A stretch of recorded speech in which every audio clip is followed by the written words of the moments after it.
Hello everyone, welcome again to the online portal of chemistry of Sri Mahavir International School, Renwal, Jaipur. Myself Rakesh Yadav, PGT Chemistry of this institute. Today we are going to study an important topic of chemistry which is known as chemical bonding. It is a very important part of the chemistry which will you face in your next competitive examination like NEET or JEE. Now start the topic chemical bonding. Children, bonding is an attraction force in between two similar or dissimilar atoms or particles. Okay, though we can say that chemical bonding is an attraction force in between two similar or dissimilar particles which have to get stabilization. Okay, तो हम ये कह सकते हैं कि chemical bonding क्या चीज़ है, एक तरह का अट्रैक्शन फोर्स है जिसके द्वारा हम किसी भी एटम को और आयन को स्टेबलाइजेशन प्रोवाइड करते हैं. ठीक है, तो हम ये ध्यान रखेंगे केमिकल बॉन्डिंग क्या चीज़ है कि chemical bonding is a attraction force in between atoms और ions so that they can get stabilize. Now types of bonding. यदि हम बॉन्डिंग की बात करें या केमिकल बॉन्डिंग की बात करें तो केमिकल बॉन्ड्स को on the basis of their nature और स्ट्रेंथ इनको हम टू कैटेगरीज में डिवाइड करते हैं. फर्स्ट कैटेगरी होती है हमारे पास में स्ट्रॉन्ग केमिकल बॉन्ड्स और दूसरे होते हैं हमारे पास में वीक केमिकल बॉन्ड्स. ठीक है, स्ट्रॉन्ग केमिकल बॉन्ड्स वो होते हैं जिनको ब्रेक डाउन करने के लिए हमें मोर एनर्जी रिक्वायर्ड होती है.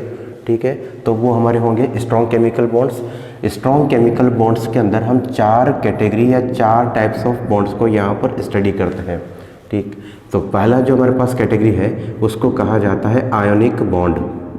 दूसरी जो हमारे पास कैटेगरी है उसको कहा जाता है covalent bond. Third one category is metallic bond. ठीक, तो हमारे पास तीन कैटेगरी हो चुकी है, ionic bond, covalent bond, metallic bond. और फोर्थ वन जो हमारे पास में है वो है हमारे पास में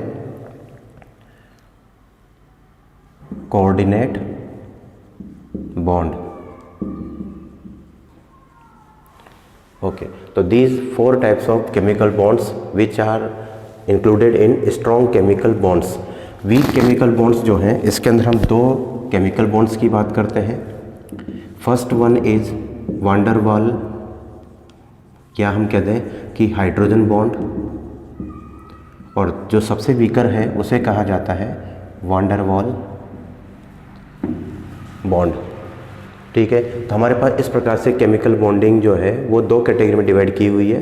पहली कैटेगरी जो है स्ट्रॉन्ग केमिकल बॉन्ड की है, ऐसे केमिकल बॉन्ड जिनमें दो सिमिलर और डिससिमिलर एटम और आयन जो है वो इस तरह से बंधे हुए हों कि उनको ब्रेक डाउन करने के लिए हमें हायर एनर्जी रिक्वायर्ड हो, तो उन्हें क्या कहा जाता है स्ट्रॉन्गर केमिकल बॉन्ड. इनके ब्रेक डाउन करने के लिए जो एनर्जी होती है वो मोर देन 200 किलो जूल पर मोल होती है. जबकि वीकर बॉन्ड वो होते हैं जहाँ पर दो एटम किसी भी अट्रैक्शन फोर्स से जब जुड़े हुए हैं तो उनको ब्रेक डाउन करने के लिए हमें least amount of energy required होती है जो कि 5 से 50 किलो जूल पर मोल के आसपास होती है. ठीक है, तो स्ट्रॉन्ग बॉन्ड की अगर बात की जाए तो स्ट्रॉन्ग बॉन्ड को हम 4 कैटेगरी में डिवाइड करते हैं. This is the descending order of their strength. First one is known as ionic bond, second one is known as covalent bond, third one is known as metallic bond, and fourth one is coordinate bond. In the weaker bond there are two types. One is known as hydrogen bond and second one is known as van der Waals bond. In the further classes we are going to study these types of bonds. First of all we have to study about the Lewis-Cossel theory. Lewis-Cossel theory is also known as octet rule. Do you heard about the octet rule?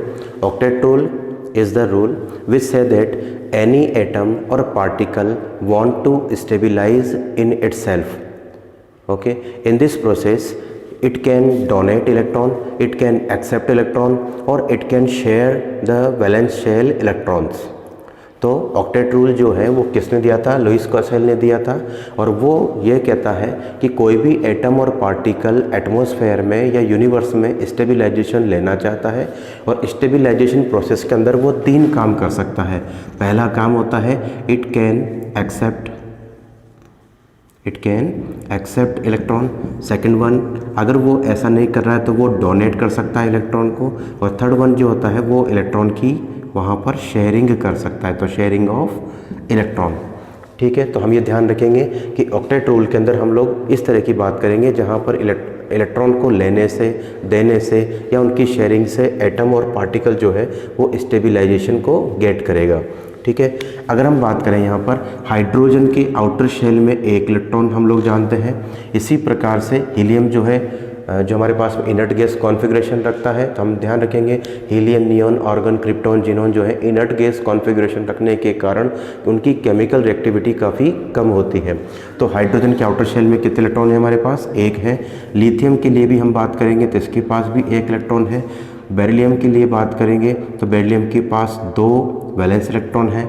Boron की जब बात की जाएगी तो boron के पास 3 valence electron है। ठीक है, कार्बन के पास में हम जानते हैं कि 4 वैलेंस इलेक्ट्रॉन है। इसी प्रकार से नाइट्रोजन की जब बात की जाएगी तो इसके पास आउटर शेल में 5 इलेक्ट्रॉन्स होते हैं। ऑक्सीजन की बात करें तो इसके आउटर शेल में 6 इलेक्ट्रॉन होते हैं। फ्लोरीन की अगर हम बात करें तो इसके आउटर शेल में जो है 7 इलेक्ट्रॉन्स होते हैं। ठीक है, वापस हमारे पास में नियॉन आ जाएगा which also have inert gas configuration. अब इन कॉन्फ़िगरेशन से आपको लग रहा होगा कि उनका ऑक्टेट को कंप्लीट करने के लिए वो क्या कर सकते हैं। ठीक है, अगर एलिमेंट की नेचर मेटेलिक नेचर है तो वो इलेक्ट्रॉन लूज़ करके अपने स्टेबिलिटी को गेन करेगा। इसी प्रकार से अगर हमारा एलिमेंट नॉन मेटल है तो वो 2 काम कर सकता है। अगर उसकी इलेक्ट्रॉन नेगेटिविटी ज़्यादा है तो उस केस में वो अपने नियर बाय किसी एटम के साथ इलेक्ट्रॉन को एक्सेप्ट करेगा और एक्सेप्ट करने से वो नेगेटिवली चार्ज हो जाएगा और उस दौरान वो अपने ऑक्टेट को कंप्लीट करेगा। ठीक है, इसी प्रकार से अगर कोई एलिमेंट जो कि नॉन मेटल है लेकिन उसकी जो इलेक्ट्रॉन नेगेटिविटी है वो कम है तो उस केस में वो इलेक्ट्रॉनों को शेयर करके अपने ऑक्टेट को कंप्लीट करता है। ठीक है, हम ये ध्यान रखेंगे। तो आपको ये ध्यान रखना होगा लिथियम जो है वो हमारे पास में मेटल है और मेटल है तो इस वजह से ये 1 इलेक्ट्रॉन को लूज़ करके अपनी वैलेंसी को कंप्लीट करेगा और साथ में अपना ऑक्टेट स्टेबलाइज करेगा। Beryllium also a metal which also donate it's 2 electron. Boron जो है ये भी हमारे पास मेटलॉइड है और हमने पढ़ा हुआ है हमारी लास्ट क्लासेस में कि जो मेटलॉइड्स होते हैं उनके अंदर मेटल और नॉन मेटल दोनों की प्रॉपर्टी पाई जाती है, बट इनमें 70% जो प्रॉपर्टी होती है वो किसकी होती है? मेटल्स की, और 30% जो प्रॉपर्टी होगी वो इनकी नॉन मेटल्स की होती है। तो हम मान सकते हैं कि एक मेटल है तो इस वजह से ये अपने 3 इलेक्ट्रॉन को लूज़ करके अपनी ऑक्टेट को कंप्लीट करेगा। कार्बन जो एक नॉन मेटल है वो इलेक्ट्रॉन की शेयरिंग करके अपनी ऑक्टेट को कंप्लीट करेगा। नाइट्रोजन भी सिमिलरली इसी तरीके से काम करता है। ऑक्सीजन के आउटर शेल में 6 इलेक्ट्रॉन है तो ये 2 इलेक्ट्रॉन को लेगा because electronegativity of oxygen is greater than other element, therefore it accept 2 electron from nearby atmosphere and get stability. Similarly fluorine जो एटम है उसके आउटर शेल में 7 इलेक्ट्रॉन है और हमने लास्ट क्लासेस में पढ़ा हुआ है कि फ्लोरीन हमारी पीरियोडिक टेबल में हाईएस्ट इलेक्ट्रॉन नेगेटिव एलिमेंट है। इस वजह से ये इलेक्ट्रॉन लेने की टेंडेंसी ज़्यादा रखेगा इंस्टेड ऑफ शेयरिंग और डोनेटिंग। तो ये 1 इलेक्ट्रॉन लेकर के अपने ऑक्टेट को कंप्लीट कर लेगा। ठीक है, अब इसको जरा हम हमारे लुईस डॉट स्ट्रक्चर से इस चीज़ को हम समझ लेते हैं। सपोज हम एग्जाम्पल जो मान रहे हैं यहाँ पर वी आर स्टडिंग, हमारा जो पहला एग्जाम्पल है हम हाइड्रोजन मॉलिक्यूल के फॉर्मेशन की बात करते हैं।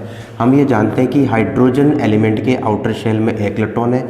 इसी प्रकार से सेकंड वन जो हमारे पास हाइड्रोजन है इसके भी आउटर शेल में 1 इलेक्ट्रॉन है। तो इसके इलेक्ट्रॉन को मैं क्रॉस से लिख लेता हूँ। तो जब हम इसका ऑक्टेट पूरा करेंगे तो हम क्या देखते हैं कि हाइड्रोजन ने इस हाइड्रोजन के साथ में शेयरिंग करी। जब भी शेयरिंग होती है तो सेम अमाउंट ऑफ इलेक्ट्रॉन्स जो होते हैं वहाँ पर रिक्वायर्ड होते हैं। तो हाइड्रोजन का 1 इलेक्ट्रॉन और दूसरे हाइड्रोजन का भी 1 इलेक्ट्रॉन जब शेयर कर जाते हैं, सिमिलरली इसने भी इसके साथ शेयरिंग कर ली, तो आप देख रहे हैं कि दोनों का ही जो कॉन्फ़िगरेशन है पहले अगर आप हाइड्रोजन का कॉन्फ़िगरेशन देखोगे तो वो क्या होता है 1s1 होता है, लेकिन अगर हाइड्रोजन मॉलिक्यूल का आप कॉन्फ़िगरेशन देखोगे तो ये क्या हो चुका है 1s2 हो चुका है। इसका मतलब s और जो सब शेल है वो फुलफिल्ड हो गया, और फुलफिल्ड होने का मतलब है कि उसने अपनी स्टेबिलिटी या ऑक्टेट को पूरा कर लिया। तो आप कह सकते हो कि अगर हमारे पास यदि S सब शेल में 2 इलेक्ट्रॉन हो, या P सब शेल में 6 इलेक्ट्रॉन्स हो जाए, या D में 10 इलेक्ट्रॉन हो जाए, या F सब शेल के अंदर 14 इलेक्ट्रॉन्स हो जाए, तो इस फुलफिल्ड कंडीशन को ही हम ऑक्टेट कंप्लीशन बोलते हैं। तो ये अपने ऑक्टेट को पूरा कर चुका है। ठीक है बच्चों, तो हम ये ध्यान रखेंगे। तो यहाँ पर हाइड्रोजन ने अपने ऑक्टेट को पूरा कर लिया है। सिमिलरली हम दूसरा एग्जाम्पल यहाँ पर ले लेते हैं। हमने यहाँ पर कहा कि हमारे पास जो मॉलिक्यूल है वो है water molecule. What is the formula of water molecule? H2O। यहाँ पर 2 हाइड्रोजन एटम एक ऑक्सीजन के साथ में कोवेलेंटली जुड़े हुए हैं। तो जरा इसका भी हम लुईस डॉट स्ट्रक्चर देखते हैं। ये हमारा हाइड्रोजन एटम है, ये ऑक्सीजन एटम है, सिमिलरली दूसरा हाइड्रोजन एटम है। हम ये जानते हैं कि इस हाइड्रोजन के पास भी एक इलेक्ट्रॉन है, इसके पास भी एक इलेक्ट्रॉन है, और अभी हमने बात करी थी कि ऑक्सीजन के पास कितने इलेक्ट्रॉन्स होते हैं 6 इलेक्ट्रॉन्स होते हैं। इसको अपना ऑक्टेट पूरा करने के लिए 2 इलेक्ट्रॉन्स की रिक्वायरमेंट है। तो ये अपना एक इलेक्ट्रॉन इस हाइड्रोजन के लिए शेयरिंग के लिए रखेगा, इसी प्रकार से ये दूसरे हाइड्रोजन के लिए भी एक इलेक्ट्रॉन शेयरिंग के लिए रख लेगा। तो बाकी के जो रिमेनिंग 4 है वो इसको साइड में रख लेते हैं हम लोग। तो हम क्या देखते हैं, इस हाइड्रोजन ने ऑक्सीजन के एक इलेक्ट्रॉन के साथ शेयरिंग की, उस वजह से इसका हाइड्रोजन का ऑक्टेट पूरा हो चुका है। सिमिलरली इस हाइड्रोजन ने भी जो ऑक्सीजन के एक इलेक्ट्रॉन के साथ शेयरिंग करी, तो इस हाइड्रोजन का भी ऑक्टेट पूरा हो चुका है। और ये जो ऑक्सीजन है वो हाइड्रोजन के 2 इलेक्ट्रॉन के साथ शेयरिंग कर रहा है। तो आपने देखा कि 6 इलेक्ट्रॉन ऑक्सीजन के थे और 2 इलेक्ट्रॉन्स हाइड्रोजन के आ गए, तो इसका भी ऑक्टेट क्या हो चुका है, पूरा हो चुका है।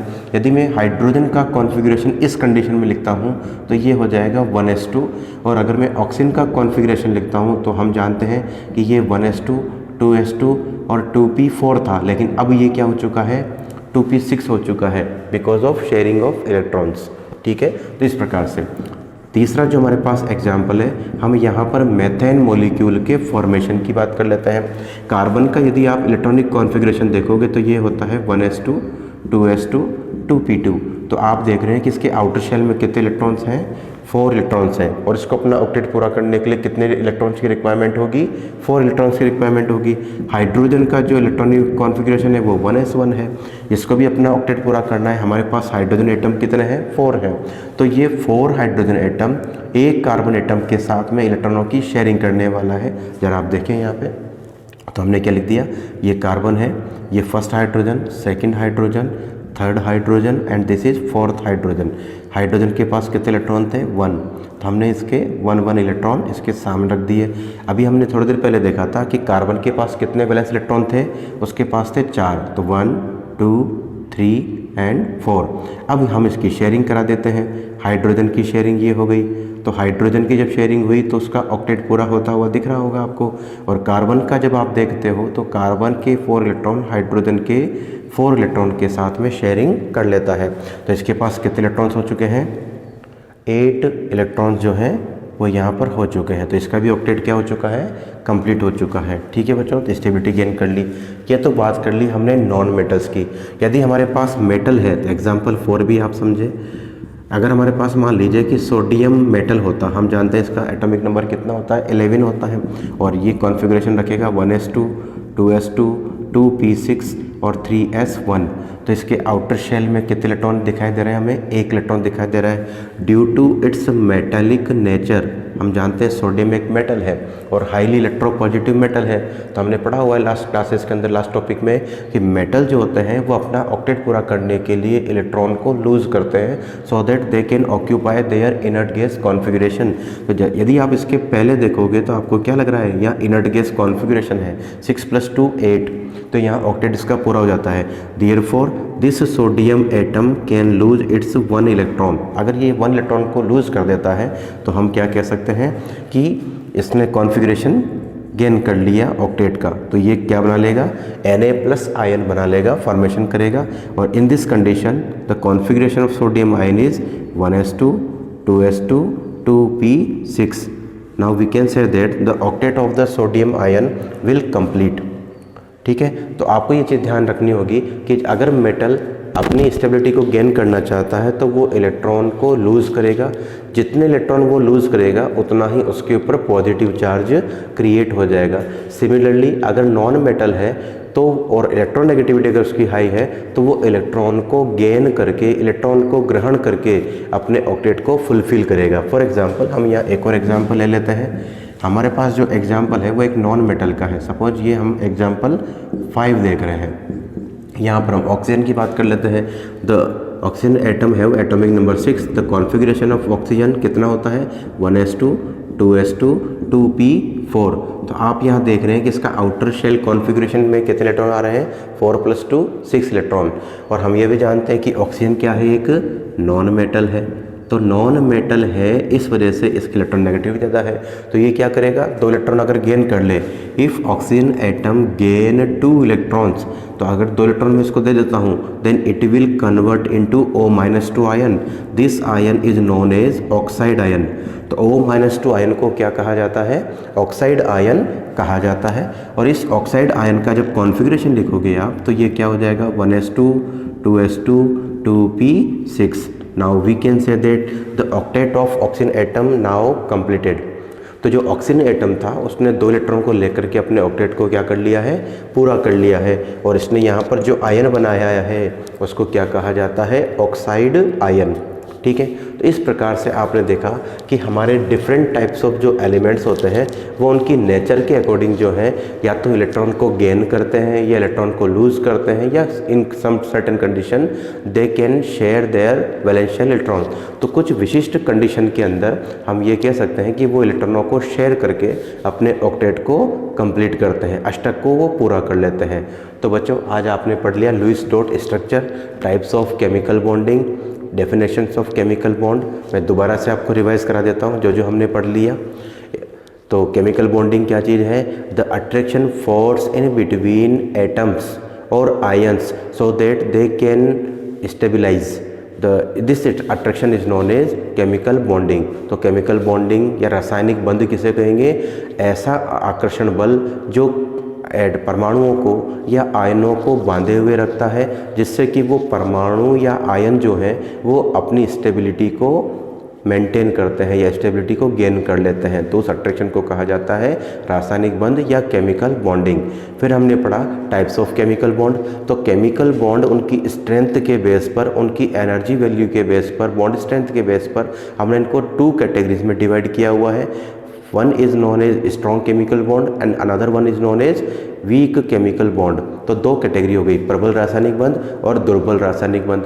स्ट्रॉन्ग केमिकल बॉन्ड वो होते हैं जिनको ब्रेक डाउन करने के लिए हमें हाई एनर्जी रिक्वायर्ड होती है। ठीक है, तो 200 से ज़्यादा किलो जूल पर मोल में हमको जब एनर्जी रिक्वायर्ड होगी तब उसको क्या कहा जाएगा, हमारा स्ट्रॉन्ग केमिकल बॉन्ड कहा जाएगा। कितने टाइप्स के होते हैं ये, 4 प्रकार के होते हैं। हम इसमें डिसेंडिंग ऑर्डर में चल रहे हैं, अवरोही क्रम में चल रहे हैं। तो हमने देखा कि सबसे स्ट्रॉन्गर बॉन्ड कौन सा हुआ हमारे पास में, वो है आयनिक बॉन्ड। उसके बाद आता है कोवेलेंट बॉन्ड, उसके बाद हमारे पास आता है मेटेलिक बॉन्ड, और फिर आता है हमारे पास में कोऑर्डिनेट बॉन्ड। ठीक है ना, तो ये हम ध्यान रखेंगे। इसी प्रकार से जो हमारे पास में वीक केमिकल बॉन्ड है, इसमें एक आता है हमारे पास में हाइड्रोजन बॉन्ड और दूसरा आता है हमारे पास वांडर वाल बॉन्ड। ठीक है, फिर हमने पढ़ा लुईस डॉट स्ट्रक्चर या Lewis Kossel theory which is also known as octet rule. अष्टक नियम भी इसको कहा जाता है। तो अष्टक नियम या लुईस कोसेल रूल जो है वो क्या बोलता है कि कोई भी एटम या पार्टिकल अपनी स्टेबिलिटी को मेंटेन रखने के लिए 3 काम करता है, या तो वो इलेक्ट्रॉनों को लूज़ कर दे, या वो इलेक्ट्रॉनों को गेन कर ले, ग्रहण कर ले, या वो अपने नियर बाय किसी अनादर एटम के साथ में इलेक्ट्रॉनों को शेयर कर ले। तो उस कंडीशन में उसका ऑक्टेट कंप्लीट हो जाता है। तो हमने यहाँ पर डिफरेंट टाइप्स ऑफ एग्जाम्पल देख लिए।